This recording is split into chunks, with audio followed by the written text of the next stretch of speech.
കമൽ, ഇങ്ങനെ ഒരു സാഹചര്യം മുൻപ് IFFK വേദിയിൽ ഉണ്ടായിട്ടില്ല. എക്സംഷൻ സർട്ടിഫിക്കറ്റ്, സെൻസർ ബോർഡിന്റെ സർട്ടിഫിക്കറ്റ് കിട്ടിയില്ല എന്ന് പറഞ്ഞ് 19 സിനിമകളാണ് ഈ IFFKയിൽ നിന്ന് ഒഴിവാകാൻ പോകുന്നത്. നമുക്ക് എന്ത് ചെയ്യാൻ കഴിയും? എങ്ങനെ കാണുന്നു ഇതിനെ? അല്ല, മുൻപും ഇതേപോലെ ഉണ്ടായിട്ടുണ്ട്. അതായത് IND മിനിസ്ട്രി ചില സിനിമകൾക്ക് അത് ഡോക്യുമെന്ററിക്കായിരുന്നു പ്രധാനമായിട്ട് നിരോധനം ഉണ്ടായിരുന്നത്. ഫീച്ചർ ഫിലിംസ്, അതും നേരത്തെയൊക്കെ കളിച്ചിട്ടുണ്ടായിരുന്നിട്ടുള്ള ഫീച്ചർ ഫിലിമിനൊന്നും ഒരിക്കലും ഇതേപോലെ ചെയ്തിട്ടില്ല. നമ്മൾ കേട്ട ഞെട്ടിപ്പോന്ന് വെച്ച് കഴിഞ്ഞാൽ ബാറ്റിൽഷിപ്പ് പോട്ടംകിൻ എന്ന് പറയുന്ന സിനിമയൊക്കെ എത്ര കൊല്ലങ്ങളായിട്ട് ഇന്ത്യയിൽ കളിച്ചുകൊണ്ടിരിക്കുന്ന സിനിമയാണ്. IFFK തന്നെ ഒരു 10-15 പ്രാവശ്യമെങ്കിലും പല സമയത്തായിട്ട് പ്രദർശിപ്പിച്ചിട്ടുള്ള സിനിമയാണ്. കൽക്കട്ടയിലും ഡൽഹിയിലും ഒക്കെ പ്രദർശിപ്പിച്ചിട്ടുള്ള സിനിമയാണ് ബാറ്റിൽഷിപ്പ് പോട്ടംകിൻ. അത് ഇന്ത്യൻ സിനിമയുടെ, ലോക സിനിമയുടെ ഒക്കെ ചരിത്രത്തിൽ ഏറ്റവും കൂടുതൽ ആൾക്കാർ കണ്ടിട്ടുള്ള ഒരു സിനിമ കൂടിയായിരിക്കും അത്. ഒരു പക്ഷെ സിനിമയുടെ തന്നെ ചരിത്രത്തിലെ നിർണായകമായ സിനിമ പോലും പ്രദർശിപ്പിക്കരുതെന്ന് പറയുമ്പോ എന്താണെന്ന് മനസ്സിലാവണില്ല അതിന്റെ ഉദ്ദേശം. പിന്നെ ഒരു കാരണമില്ലാണ്ട് പലസ്തീൻ പാക്കേജ് കാണിക്കാൻ പാടില്ല എന്ന് പറഞ്ഞു. ലോകത്തെല്ലായിടത്തും കാണിച്ചുകൊണ്ടിരിക്കുന്നതാണ്. ഇവിടെ ഇത്തവണ ഗാസ അതിന് ഐക്യദാർഢ്യമായിട്ട് പലസ്തീൻ സിനിമകളുടെ ഒരു പാക്കേജ് ഉണ്ടായിരുന്നു. അത് നമ്മുടെ ഉദ്ഘാടന ചിത്രം പലസ്തീൻ ചിത്രമായിരുന്നു. അന്ന് അവരെ ശ്രദ്ധയപ്പെട്ടിട്ടുണ്ടായിരുന്നു ഇല്ലെന്ന് അറിയില്ല. പക്ഷെ അതിനുശേഷം എല്ലാ സിനിമകളും കാണിക്കാൻ പാടില്ല എന്ന് പറഞ്ഞു. അതായത് ഈ ഫലസ്തീൻ വിഷയത്തിലൊക്കെ കേന്ദ്ര നിലപാടിന് വിരുദ്ധമായിട്ടുള്ള സിനിമകൾ അത് പ്രദർശിപ്പിക്കേണ്ടതില്ല എന്ന് തന്നെ അങ്ങ് തീരുമാനിക്കുകയാണല്ലേ? അത് ഏകപക്ഷീയമായിട്ട് തീരുമാനിക്കുകയാണ്. അതിന്റെ കാരണം എന്താണെന്ന് ഇവർ പറയുന്നില്ല. ഒരു മെയിലാണ് വരുന്നത്, ഇത്രയും സിനിമകൾ കാണിക്കാൻ പാടില്ല എന്ന് പറഞ്ഞിട്ട്.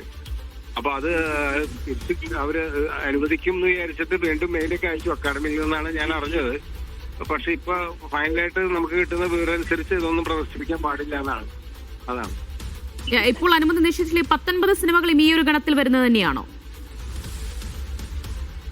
ഹലോ, അല്ല, ഇപ്പോൾ ഈ അനുമതി നിഷേധിച്ചിട്ടുള്ള 19 സിനിമകളാണല്ലോ, അതെല്ലാം ഇതുപോലെ രാഷ്ട്രീയം പറയുന്ന സിനിമകൾ തന്നെയാണോ ശ്രീ കമൽ? അല്ല, എനിക്ക് IFFKയുടെ വേദിയിൽ തന്നെ ഇരിക്കുകയാണ്. അപ്പൊ എനിക്ക് ക്ലിയർ ആവുന്നില്ല. എന്റെ പ്രൊഫഷണൽ ഞാൻ അറിയിക്കുകയാണ് കൂടി. ശരി, നന്ദി ശ്രീ കമൽ. എന്തായാലും പ്രതികരിച്ചതിന് അദ്ദേഹം IFFK വേദിയിലാണ് ഉള്ളത്. അതിനിടയിലാണ് ഇപ്പോൾ മീഡിയ വണ്ണിനോട് പ്രതികരിച്ചിട്ടുള്ളത്. അദ്ദേഹം വലിയ പ്രതിഷേധം രേഖപ്പെടുത്തുകയാണ്. മുൻപും ചില ഡോക്യുമെന്ററികളുടെ കാര്യത്തിലൊക്കെ ഈ രീതിയിലുള്ള സെൻസർ അനുമതി നിഷേധിക്കുന്ന ഒരു പശ്ചാത്തലം ഉണ്ടായിട്ടുണ്ട്. പക്ഷേ ഈ രീതിയിൽ വലിയ രീതിയിൽ സിനിമകൾ 19ഓളം സിനിമകൾക്കൊക്കെ അനുമതി നിഷേധിക്കുന്നത് ആദ്യമായിട്ടാണ്. അതിന്റെ കാരണം എന്താണ് എന്ന് വ്യക്തമാകുന്നില്ല എന്ന് അദ്ദേഹം പറയുകയാണ്. ഫലസ്തീൻ അനുകൂല രാഷ്ട്രീയം പറയുന്ന സിനിമകൾക്കൊക്കെയാണ് അനുമതി നിഷേധിച്ചിട്ടുള്ളത്. അത് കേന്ദ്ര നിലപാടിന് വിരുദ്ധമായതുകൊണ്ട് ഏകപക്ഷീയമായി അത്തരം സിനിമകൾ പ്രദർശിപ്പിക്കേണ്ടതില്ല എന്ന് തീരുമാനിച്ചിരിക്കുന്നു എന്നാണ് അദ്ദേഹം പറയുന്നത്. സനിസ ശോഭാചന്ദ്രൻ വിവരങ്ങൾ നൽകാനായി തുടരുന്നുണ്ട്. സനിസ, ഇപ്പോൾ ഈ ഡെലിഗേറ്റ്സുകളുടെ ഭാഗത്തുനിന്നും ഈ സിനിമകൾ പ്രദർശിപ്പിക്കാത്തതിനെതിരെ പ്രതിഷേധമൊക്കെ ഉയരുന്നുണ്ടോ അവിടെ?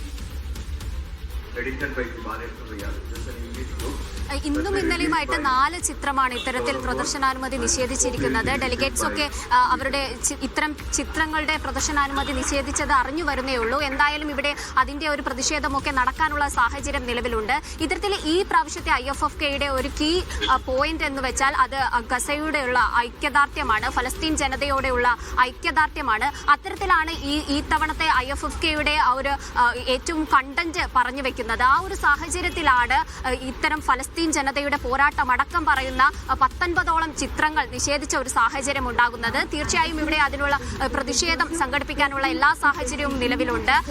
ഇത്തരം സിനിമാ കൂട്ടായ്മകളും സിനിമാ ആസ്വാദകരും പ്രവർത്തകരും ഈ വിഷയങ്ങൾ ചർച്ച ചെയ്യുന്നുണ്ട്. തീർച്ചയായും IFFK പോലെയുള്ള ഒരു സ്പേസ് എന്ന് പറഞ്ഞാൽ ഇത്തരം സംഘപരിവാർ വിഷയങ്ങൾ വളരെ ഗാഢമായി ചർച്ച ചെയ്യുന്ന ഒരു സ്ഥലമാണ്.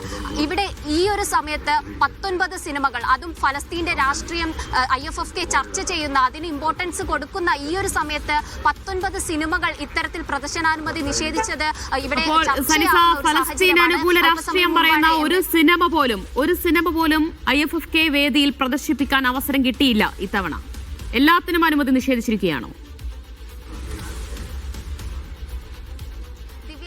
ഈ സിനിമയുടെ IFFKയുടെ പ്രദർശന ആദ്യ ഓപ്പൺ ഫിലിം അത് ഫലസ്തീൻ 36 എന്ന ചിത്രമായിരുന്നു. ഉദ്ഘാടന ചിത്രം ഫലസ്തീൻ 36 ആയിരുന്നു. എന്നാൽ അതിനുശേഷമാണ് ഇത്തരത്തിൽ ഈ ചിത്രങ്ങൾ പ്രദർശിപ്പിക്കരുത് എന്ന് പറഞ്ഞുകൊണ്ട് മെയിൽ വരികയാണ്. എന്നാൽ എന്തുകൊണ്ട് പ്രദർശിപ്പിക്കാൻ പാടില്ല എന്നതിന് ഒരു മറുപടിയോ അല്ലെങ്കിൽ അതിനൊരു വിശദീകരണമോ സെൻസർ ബോർഡിൽ നിന്നും, കേന്ദ്ര സെൻസർ ബോർഡിൽ നിന്നും ലഭിക്കാത്ത ഒരു സാഹചര്യമാണ് നിലവിലുള്ളത്. പക്ഷേ ഇത്തരത്തിൽ സെൻസർ എക്സ്റ്റൻഷൻ സർട്ടിഫിക്കറ്റ് ഇല്ലാത്ത പക്ഷം നിയമപരമായിട്ട് ഈ ചിത്രങ്ങൾ പ്രദർശിപ്പിക്കാൻ കഴിയാത്ത അവസ്ഥ തന്നെയാണ്. അതുകൊണ്ട് തന്നെ ഈ 19 ചിത്രങ്ങളും ഇവിടെ പ്രദർശിപ്പിക്കാൻ കഴിയില്ല. ഒരു ചെറുത്തുനിൽപ്പിന്റെ രാഷ്ട്രീയം പറയുന്ന ചിത്രം IFFK പോലെ ഒരു വേദിയിൽ, ഈ IFFK എന്ന വേദിയെ ഈ ഗോവൻ ഫെസ്റ്റിവലിൽ നിന്നൊക്കെ വ്യത്യസ്തമാക്കുന്നത് ഇവിടെയുള്ള വ്യത്യസ്തതകളാണ്. ലോകത്തെ തന്നെ അലട്ടുന്ന പ്രശ്നങ്ങൾ ചർച്ച ചെയ്യാൻ പറ്റുന്ന ഒരു വേദി എന്നതുകൊണ്ടാണ് IFFK ഇത്രയും ശക്തമായിട്ട് തന്നെ തുടരുന്ന ഒരു സാഹചര്യം ഉണ്ടാകുന്നത്. ഈ OTT പ്ലാറ്റ്ഫോമുകളൊക്കെ വന്നിട്ട് പോലും IFFKയുടെ പ്രാധാന്യം അവിടെയാണ്.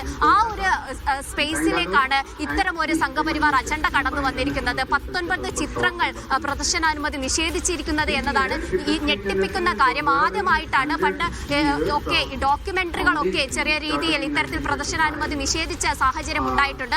അതും ഇത്തരം രാഷ്ട്രീയങ്ങൾ ചർച്ച ചെയ്യുന്ന ഡോക്യുമെന്ററികളാണ് നിഷേധിച്ചത്. എന്നാൽ IFFKയുടെ ചരിത്രത്തിൽ തന്നെ 19 സിനിമകൾ, അതും രാഷ്ട്രീയം ചർച്ച ചെയ്യുന്ന സിനിമകൾ, ഇത്തരത്തിൽ സിനിമ ചെറുത്തുനിൽപ്പിന്റെ രാഷ്ട്രീയം പറയുന്ന, ഫലസ്തീൻ അനുകൂല രാഷ്ട്രീയം പറയുന്ന 19 സിനിമകൾക്കാണ് അനുമതി നിഷേധിച്ചിരിക്കുന്നത്. IFFK വേദിയിലാണ്. സെൻസർ എക്സംഷൻ സർട്ടിഫിക്കറ്റ് ഇല്ല എന്ന കാരണം ചൂണ്ടിക്കാട്ടിയുണ്ട് സിനിമകൾക്ക് അനുമതി നിഷേധിച്ചത്. വിശദാംശങ്ങളാണ് സനിസ ശോഭാചന്ദ്രൻ നൽകിയത്.